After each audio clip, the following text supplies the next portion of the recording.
de salud pública. Yo he estado recorriendo algunos ya hospitales, ya estuve en San Juan, en el Roosevelt, en el San Vicente, he estado en el de Huehuetenango, en el de Sololá, en algunos del primer nivel de atención, pero hoy específicamente, digamos, ver qué es lo que está pasando con la red hospitalaria. Para que usted sepa, yo interpuse una denuncia la semana pasada ante el Ministerio Público por varias situaciones y posibles actos de corrupción. Estructuras que fueron creadas a lo interno de los hospitales para el saqueo de los recursos. Por ejemplo, en Roosevelt había alquilado una bodega en zona 13. No sé quién fue el creativo en ese sentido de alquilar una bodega en zona 13, el acceso a la misma, todo esto, pero cuando uno ve el tema de los recursos son 11 millones de quetzales el contrato total, de los cuales ya se pagaron alrededor de 6. Y que eso ya no lo va a recuperar el Hospital Roosevelt, pero también tengo entendido que ya la semana pasada el nuevo director, el doctor Chávez, ya rescindió ese contrato que era lesivo para los intereses en el Parque de la Industria, que es uno de los 5 temporales que hubieron. Habrá que ver los demás, pero ese en específico, que en teoría iba para el hospital que ahora es especializado en enfermedades respiratorias, no tiene mayor cuestión. Entonces, la pregunta aquí, viceministra, es ya después de 60 días de gobierno, ¿cuál es el diagnóstico? ¿Cómo encontraron ustedes ya el tema, en este caso, el sistema hospitalario como tal? Aparte de todo esto que hemos ido descubriendo en el camino, los actos de corrupción, la mala administración de varios hospitales, como el de Uspantán, que había una señora que cobraba para hacerle el trámite al demás personal. Creo que eso afecta, digamos, todo el tema de los servicios. Señor viceministra, ¿cómo encontraron ustedes ya el tema este? Muy bien, gracias, diputado, y como dijimos, pues estamos abiertos a mantener pues, la fiscalización, que es, para nosotros es saludable esta parte. Bueno, creo que hay varios puntos como lo más álgido. Voy a hablar específicamente de la parte hospitalaria, diputado, porque es lo que me compete.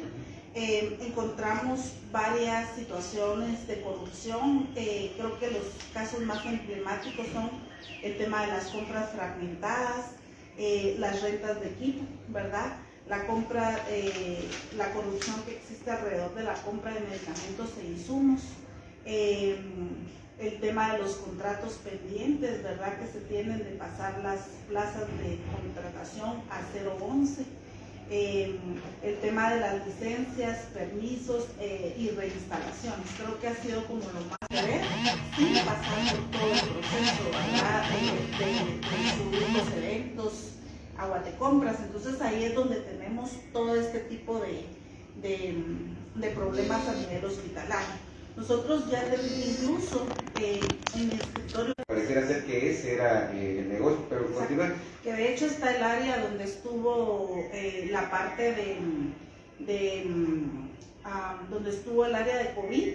Ahí se pudo perfectamente aplicar, porque la bodega era realmente... un tipo de hangar, ¿no? Exacto, no estaba como está en estas condiciones, o sea que del dinero de los guatemaltecos se usó también para remodelar esta bodega, y hay un subcontrato, o sea, ni siquiera la primera persona, la limpieza de terrazas. Acá tenía un papel bien importante el auditor, porque sí, es que no es solo de revisar papeles y ya visto bueno, el que pagaba, o sea, las personas que firmaban, el que aprobaba que se hizo bien el negocio, el contrato.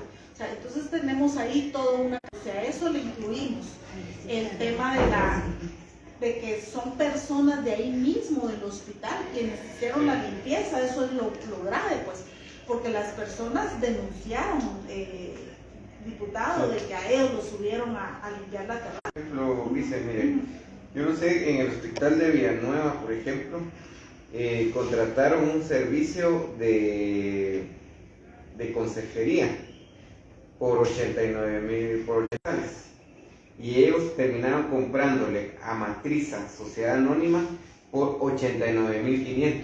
El mismo servicio que le ofertaban las otras empresas. Hubieron ofertas de 80, la otra, a pesar de que ahí sí había oferentes. Exacto, que ahí de hecho es el tema de que usted lo comentaba en algún momento, seguir más allá cuáles son estas empresas que se están beneficiando, ¿verdad? Porque la corrupción no se queda en el mismo hospital de quienes, donde hicieron como dato, me explica todo el equipo. Como Villanueva, ellos tenían un par de comodatos. Esto es lo mejor y esto era lo más barato y se lo podemos demostrar que esto era lo mejor. Donde hay leasing me dicen acá es lo mejor porque el equipo está como en alquiler, pero al finalizar tener que someter todo esto a una investigación realmente de costo-beneficio, ¿verdad? ¿Qué tanto se ocupa un ventilador? Si realmente ese ventilador vale la pena tenerlo rentado por el tiempo que se necesita, que era lo que me decían en el San Juan de Dios. Es que un ventilador acá pasa 24/7, o sea, este equipo no para. Y tenemos a los técnicos de las empresas que vienen, los arreglan, les ponen, y entonces siempre tenemos ventilador. No estamos tirando sartenes, equipo de cocina. Ahí es donde uno dice, bueno, tal vez un ventilador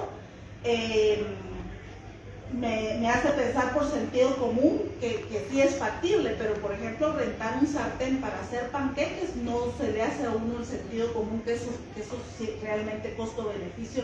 Estamos realmente beneficiando atrás a una empresa de renta de equipo de cocina, o porque no es en todos los hospitales, o el tema de las computadoras del San Juan de Dios, computadoras que habían pasado por mucho tiempo que ni siquiera se las habían cambiado, sino que era la misma computadora y con toda la cantidad de dinero que compraron, yo creo que podían comprar una computadora cada año. Entonces ahí es donde la acción en este momento para verificar eso, porque lo tenemos en todos los hospitales. El comodato, por ejemplo, lo encontré en la mayoría de laboratorios, ¿verdad? Los laboratorios, pues por una parte la alegría de entrar uno a un hospital y ver el laboratorio sofisticado con todas las máquinas modernas, pero cuando pregunto si fueron adjudicadas por compra para el hospital, resulta que no. Todas las máquinas son de una empresa. ¿Y qué es lo que hace la empresa?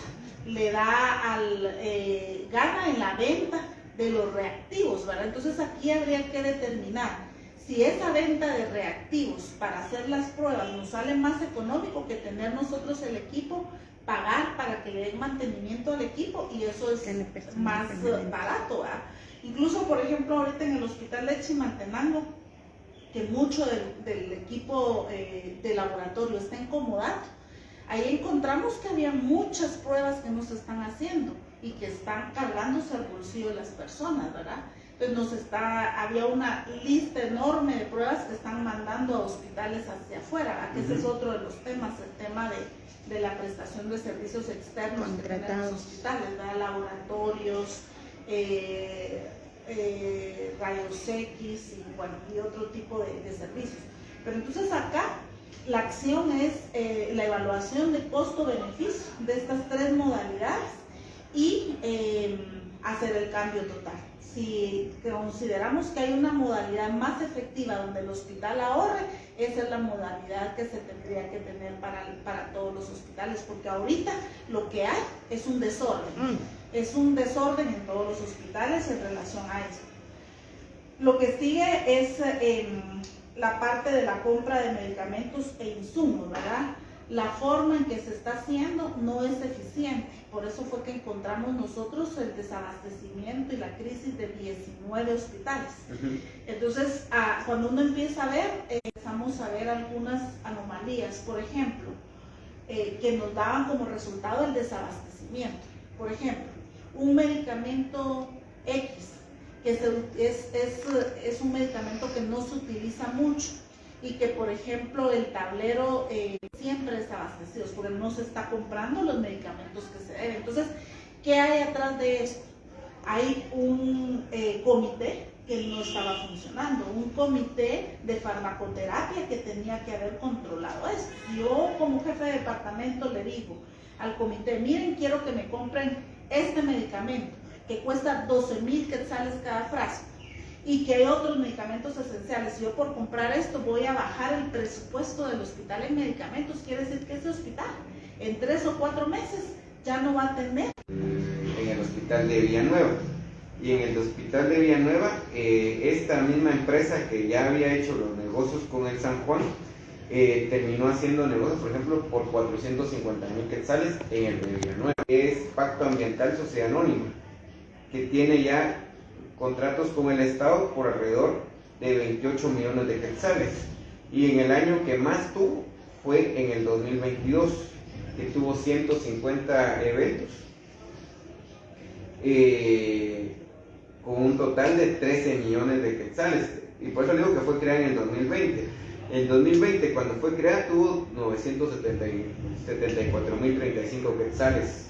En el 2021, alrededor de 4,500,000 quetzales. En el 2022, 13 millones de quetzales. Y en el 2023, 9 millones de quetzales. Habrá que revisar si en el 2024 no lo dejaron amarrados algunos contratos en este sentido. Entonces imagínense, una empresa del 2020 y en 4 años 28 millones de quetzales en negocios, y en este caso es en el tema, y lo que estoy viendo ahorita es el tema de Villanueva, pero habrá que revisar en todos los hospitales que han hecho estos negocios. Pero lo decía porque casualmente el día de ayer, la semana pasada, fuimos a Lix y fuimos a encontrar 11 millones de quetzales de medicamentos vencidos, solo en uno de los hospitales, de un contrato de 40 millones de quetzales. Un poco refiriéndonos al tema de los medicamentos que usted hacía referencia, que como que tuvieron al proveedor X y dijeron, bueno, ¿qué medicamentos tenés? Tengo A, B, C y D. Aunque no lo necesitemos, de todas maneras, comprémosle ahí o comprémosle sobrevalorado, porque este medicamento es el Remdesivir, pues estaba, que era uno que se utilizaba mucho en el COVID. Habían otros competidores que lo dejaban en 1,200, 1,500 el frasquito, pero ellos prefirieron comprarle a la botica. A la botica le compraron 40 millones y a un precio de 2,800, casi al doble de lo que estaban dando los otros competidores.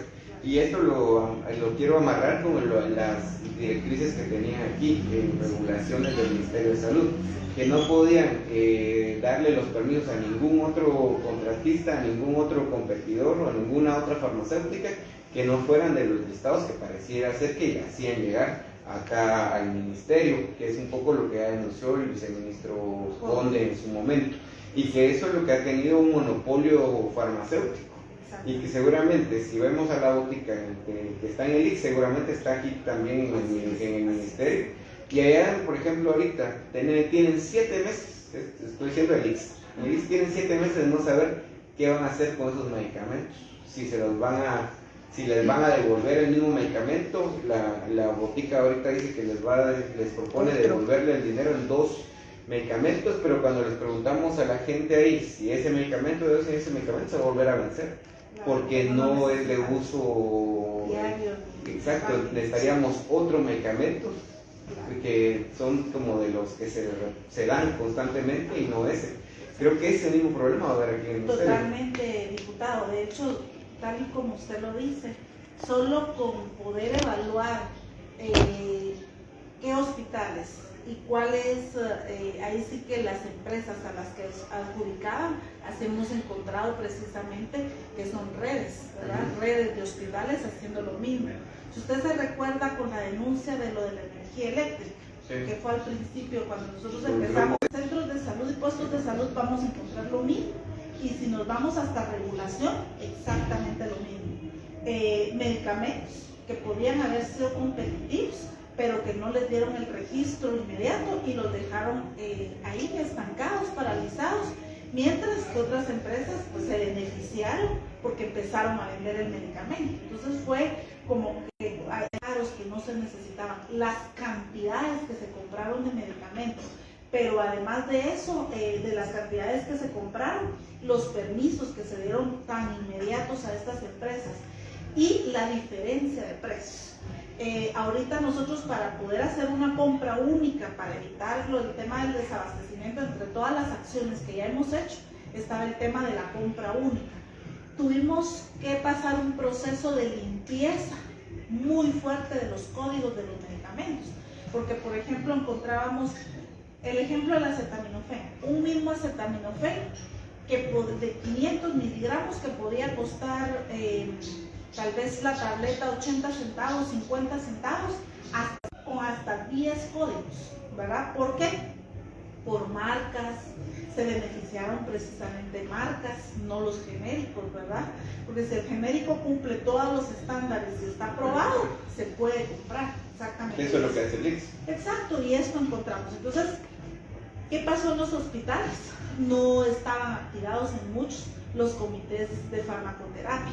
Entonces, en algunos hospitales resulta que 2 o 3 personas, ¿verdad? Eran los encargados de darle visto bueno a todo, ¿verdad? Y entonces ya se hacían las compras. Ahorita, entre las acciones precisamente, es irnos a profundizar, ¿verdad? A través de contratos de trabajo, de auditores, de jefes de compras, jefes de presupuestos, gerentes administrativos, que pasaron todo este tema de la compra de medicamentos. Sí, es que eso es lo que le quería decir, señora Benjamín. Mire, yo creo que usted tiene que empezar a agarrar toda la parte administrativa de cada uno de los hospitales. Que, por ejemplo, les dicen que no pueden dañar el equipo, pero no importa la cuestión del ser humano, digamos, de alguna forma, porque los compañeros son los que tienen que dar 500 libras empujando en las carretas. Pero para don Juan Solís es más importante en algunos casos las máquinas, y que ahí también hay que ver el tema de los arrendamientos todavía, y el tema de los contratos de mantenimiento de las lavadoras que tienen y secadoras de aquí del Roosevelt, porque incluso tienen un contrato de mantenimiento con las empresas, pero va a haber ahí el tema de la manguera, no sé si ya lo solucionaron, pero pasaron 15 días, hasta el día que yo vine ya llevaba 15 días de que no habían reparado todavía esa cuestión de la manguera. Puede ser porque no había ganancia de por medio, no le pusieron atención, pero sí hay 2 contratos ahí, del tema de arrendamiento y mantenimiento, solapados por este tema, y también con las disculpas de las compañeras y compañeros, pero también hay que ponerle un cierto nivel de atención a los jefes y jefas de servicios, porque muchas veces son a ellas o a ellos a los que utilizan para hacer los requerimientos. Si no, por ejemplo, Omar decía que andaba limpiando terrazas, en caso de cocina, por ejemplo, a petición del jefe de la jefa de cocina, creo que es ahí, por ejemplo. Lavandería decía que andaba haciendo cosas a requerimiento de don Juan Solís. Entonces, también a los jefes y jefas de servicio muchas veces o los utilizan, o algunos ya por propia iniciativa también se prestan a este tipo de situaciones. Pero eso es en toda la red hospitalaria. Si no, vean el tema de los pantanos, por ejemplo, que la compañera que había cobrado para hacer los trámites de pasar de contrato a 011, después la pusieron como jefa del departamento de lavandería. En lugar de destituirla, le habían dado un puesto mejor. Entonces, este tipo de cosas son las que creo que sí hay que revisar también, señor Solís. Y tiene razón en el sentido de que quien hace el requerimiento, no solo de este tipo de necesidades, de remodelaciones, de limpieza, de sanitizaciones, son los jefes de departamento. Y no solo en la parte, por ejemplo, lavandería, cocina, también en los mismos servicios, ¿verdad? Pediatría, que neonatología, y desde ahí empieza el tema, ¿verdad? En la compra de medicamentos. O sea, se supone que en la forma en que se compran, los requerimientos tienen que venir desde el jefe de servicio. Entonces, si el jefe de servicios, un ejemplo de neonatología de un hospital, dice que hay que comprar este medicamento, que la dosis cuesta 12,000, la está justificando adecuadamente. ¿Qué dice el resto del equipo, verdad?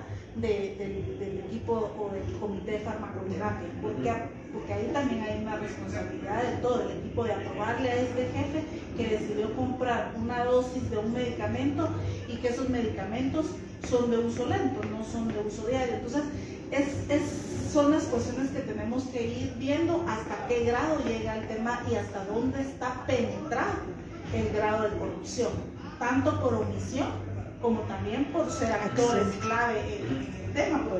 Puede ser que nosotros pensemos que la cuestión es solo de bueno, lo miro y no cumplo con mis obligaciones de que si yo soy responsable de este departamento, leo lo que estoy pidiendo, no solo porque el jefe de mantenimiento me dice, mire doctora, su terraza está sucia y hay que aquí fírmeme, y yo solo firmo y está bien, señor, ¿verdad?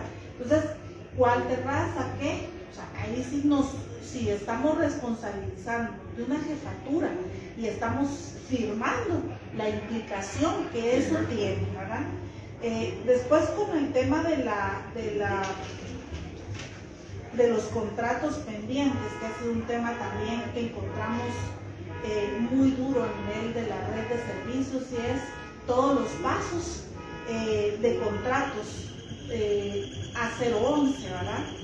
Siempre vamos a velar, porque yo pienso que hay tantos trabajadores en salud pública que son buenos trabajadores, ¿verdad? Yo no digo nada de verdad de estas mujeres en cocina que a las 4 de la mañana están moviendo una olla gigante de frijoles, o sea, hay trabajadores dedicados.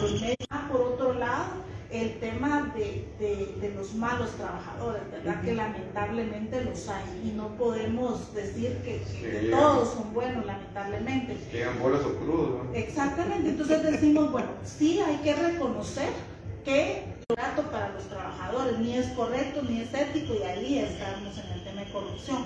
Ahora, lamentablemente, ¿qué fue lo que nos encontramos? Yo sé que hay mucha gente en los hospitales, en los servicios de salud, pidiendo que se hagan efectivo el tema de los pasos del 029 al 011. ¿Y por qué paralizamos estos procesos? Porque nos encontramos con gente que sí hizo efectivamente todo su proceso. Gente que tiene 4, 5, 6 años, hasta 10 años esperando su plaza 011, y que con justa razón habían hecho su proceso y tenían que ser trasladados. Pero ¿qué encontramos ahí? Gente recién ingresada. Encontramos gente hasta con 6, 7, 8 meses de haber sido contratados y que ya los estaban pasando a 011. Entonces aquí hay otra situación de corrupción, por lo cual se tuvo que paralizar todo el proceso y hacer un análisis. ¿Por qué? El caso que encontramos precisamente cuando estuvimos en su despacho, ¿verdad?, de Uspantán, que la señora jefa de lavandería era la que estaba vendiendo las plazas, y así en muchos lugares encontramos a esta gente que realmente es un poder alterno, más alto que el director, más alto que cualquiera en el hospital, y es la gente que finalmente maneja el hospital. Y aquí tenemos recursos humanos, puede ser gerente administrativo, financiero, los jefes de compras. ¿Quién realmente tiene el poder en ese hospital? Que tiene la capacidad de vender las plazas, de hacer ofrecimientos a la gente para vender las plazas, ¿verdad? Y aquí es donde pedimos y solicitamos a la población y al personal de salud que denuncie y que no sea parte de eso, ¿verdad? Puede ser mucha la necesidad de que después de cierto tiempo yo quiero pasar a un contrato 011, pero hay que denunciar si esas plazas se están vendiendo. Si no hay denuncias, ¿cómo vamos a saber nosotros, incluso la gente que les están cobrando mensualmente, ¿verdad? Se han recibido denuncias donde cada mes hay personas a las que se les paga una cantidad por cierto tiempo, porque precisamente les dieron el contrato. Entonces nosotros decimos, miren, que no sea solo un chisme, o sea, mándenos por favor, díganos quién es la persona, denuncien. Y esa es una de las acciones también, diputado, abrir los números de denuncia pública en los hospitales, no solo por el tema de mal servicio, mala atención, sino que por el tema de corrupción. Sí, en el sistema de salud hay varias cosas. Uno, por ejemplo, yo fui a encontrar ahorita a la Escuela de Enfermería de Cobán, esa está inscrita, digamos, sí, o es parte del Ministerio de Salud Pública. Me fue a encontrar 4 plazas de 10,000 quetzales, contratos de 10,000 quetzales, donde en teoría había uno que era como el asistente para el tema tecnológico, y casualmente llegó el compañero que es el jefe del departamento, vamos, fue el único del departamento. Yo le preguntaba, mire, esta persona, ¿qué acciones ha realizado con usted? Él solo me decía qué es lo que yo tenía que ir a hacer. Sí, pero él dice que él, en teoría usted es el que le tendría que haber dado las órdenes a él para ver a dónde tenía que ir a hacer los arreglos o lo que fuera, digamos, el tema de computadoras. No, él me decía a mí a dónde es que yo tenía que ir. ese es uno. El otro que era para generar manuales de funcionamiento en esta escuela de enfermería. Y cuando pregunto qué manuales dejó hechos, dejó uno. Y cuando empiezo a ver el tema, que si el mismo equipo de la escuela había hecho el manual. Él solo vino como que lo había revisado supuestamente